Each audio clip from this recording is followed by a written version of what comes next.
Bonjour à tous ou bonsoir, dépendant de l'heure où vous écoutez cette vidéo.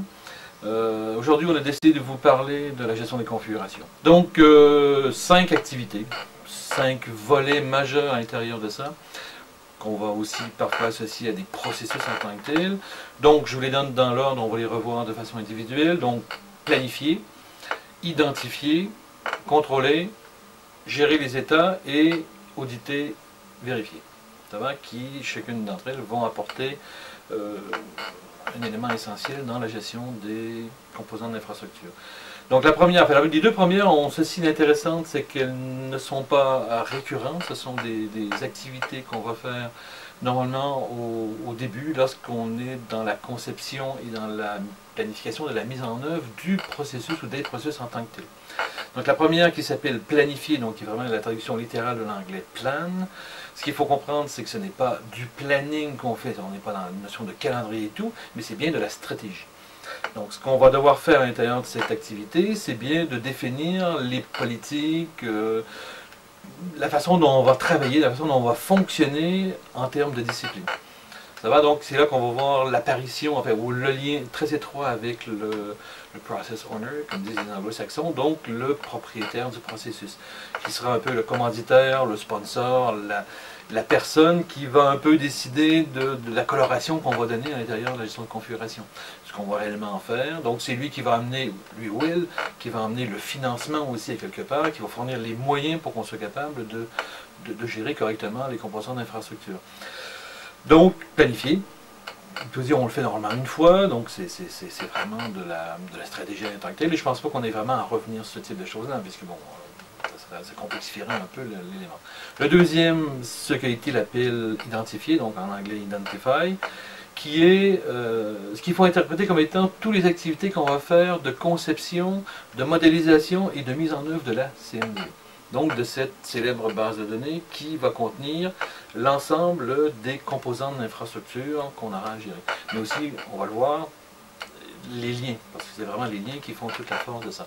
Donc c'est aussi une activité qu'on ne va pas normalement faire de façon récurrente, puisque la mise en œuvre de la CMDB est quand même un élément qui va demander énormément de réflexion. Les petites organisations seront peut-être moins importantes, mais il faut voir que dans une structure organisationnelle où il y a énormément de composants d'infrastructure, s'apercevoir au bout de 6 mois de fonctionnement opérationnel qu'on s'est paumé dans la CMDB en termes de nomenclature et tout, ça va représenter un projet absolument colossal. Donc vaut mieux, comme dans beaucoup d'approches, projets d'ailleurs même au niveau de nos amis de ici voient très bien, c'est bien de prendre le temps de bien architecturer cette CMDB. Donc de bien savoir ce qu'on va y mettre, de bien savoir aussi quels sont les liens qu'on veut valoriser à l'intérieur de ça. Donc ça, c'est l'activité ou le processus en tant que tel qu'a-t-il appelé identifier. Ça va donc avec planification qui était la stratégie, on a déjà nos deux premiers volets de la discipline de gestion des configurations. Les trois autres, on va le voir, sont réellement par elles-mêmes beaucoup plus opérationnelles, beaucoup plus récurrentes. Ce sont les activités qu'on va devoir mettre sur notre liste de travail quotidienne ou vraiment opérationnelle. Donc la première d'entre elles, c'est l'activité de contrôle. C'est quoi le contrôle? C'est tout ce qu'on va faire pour s'assurer pour gérer les mises à jour de la CMDB. S'assurer que l'ensemble des changements qu'on va apporter à cette CMDB, on va le faire un peu en connaissance de cause, mais on va s'assurer aussi que ces changements soient adéquats. Dans la mesure où, naturellement, on ne va pas ajouter, par exemple, une composante d'infrastructure qui n'existe pas réellement sur le terrain.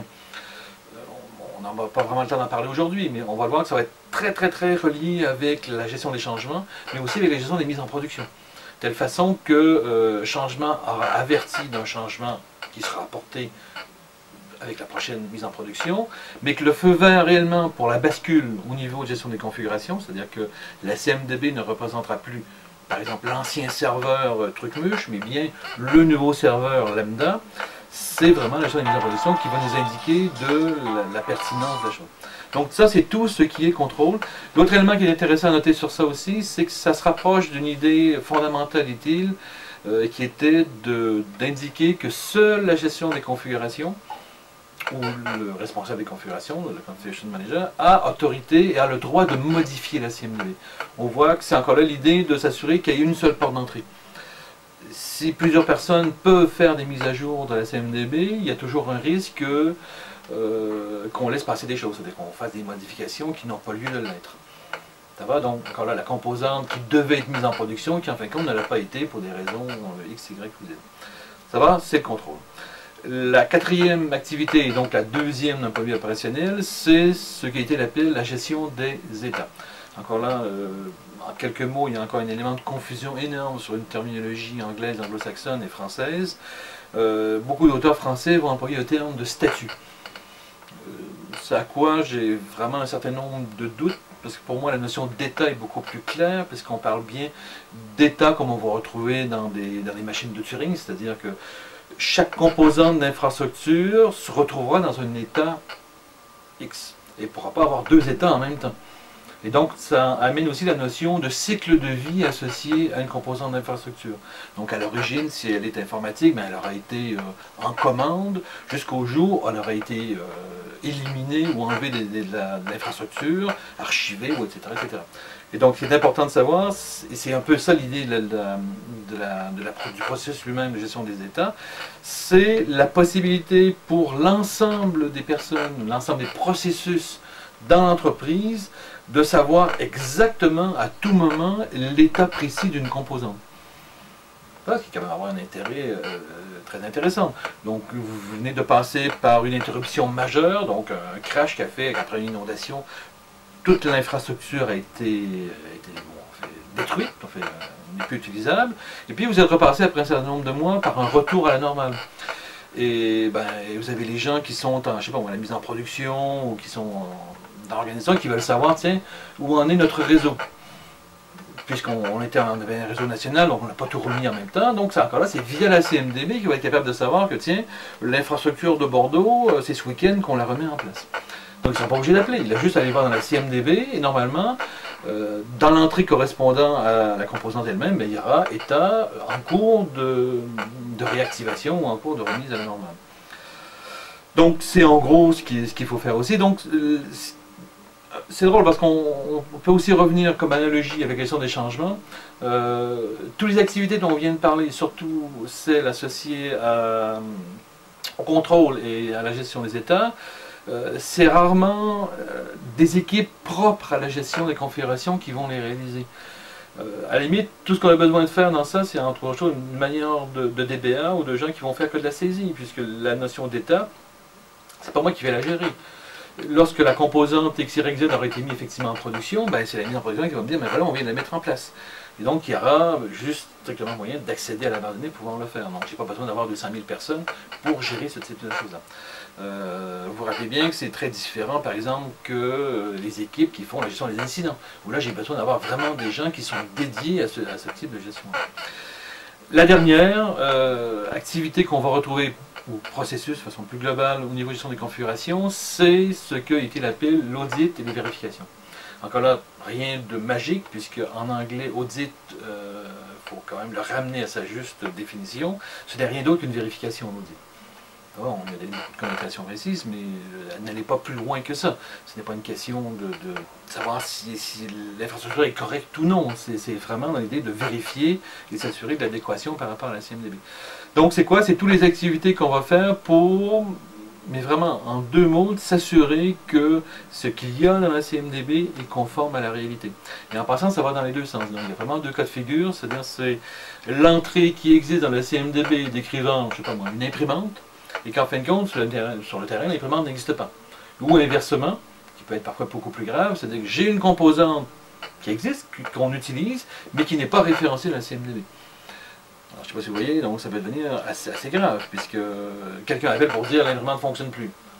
Le problème, c'est que les gens qui font la gestion, enfin le support, sont incapables de trouver la référence. Enfin, ils ne retrouvent pas cette composante d'infrastructure. Donc si on ne la retrouve pas, elle n'est pas référencée, on est absolument incapable de savoir, d'avoir la moindre information associée à ces différents composants. L'inverse peut être aussi relativement dramatique. Je vais prendre un autre exemple, qui est par exemple au niveau de gestion des changements. Donc lorsque je vais appliquer un changement, je vais tenir compte de composantes qui n'existent plus. Donc j'aurais fait un effort supplémentaire pour absolument rien. Donc j'aurais envisagé, je sais pas moi, beaucoup plus de moyens, j'aurais surévalué ce que j'avais à faire. Si je reprends mon exemple de tout à l'heure de connaissances non connues, alors là, c'est vraiment, ça devient dramatique, puisque je vais totalement sous-estimer mes efforts en termes de changement, et en plus de ça, j'aurais mal couvert mon périmètre, sera incorrect, il sera réduit par rapport à la réalité de tout ça. Donc voilà, en quelques mots, on a vu les 5 processus majeurs à l'intérieur de la gestion des configurations, les 5 activités, sur le moteur. Donc les 2 premières, un petit rappel comme ça, donc sont vraiment 2 activités ou 2 processus qu'on va faire une fois, en général, donc à peu près sûrement pour la planification, donc cet aspect stratégique, au niveau du processus qu'on met en œuvre. Le deuxième qui est l'identification, qui était vraiment la mise en œuvre de la CMDB, honnêtement c'est aussi le plus gros du travail, il va falloir le faire avant même que la gestion de configuration soit opérationnelle en tant que discipline. Et les 3 autres qui sont vraiment des activités récurrentes et des activités qu'on va faire au jour le jour. Voilà, écoutez, si vous avez des questions, nous sommes à votre disposition. Merci et bonne fin de journée.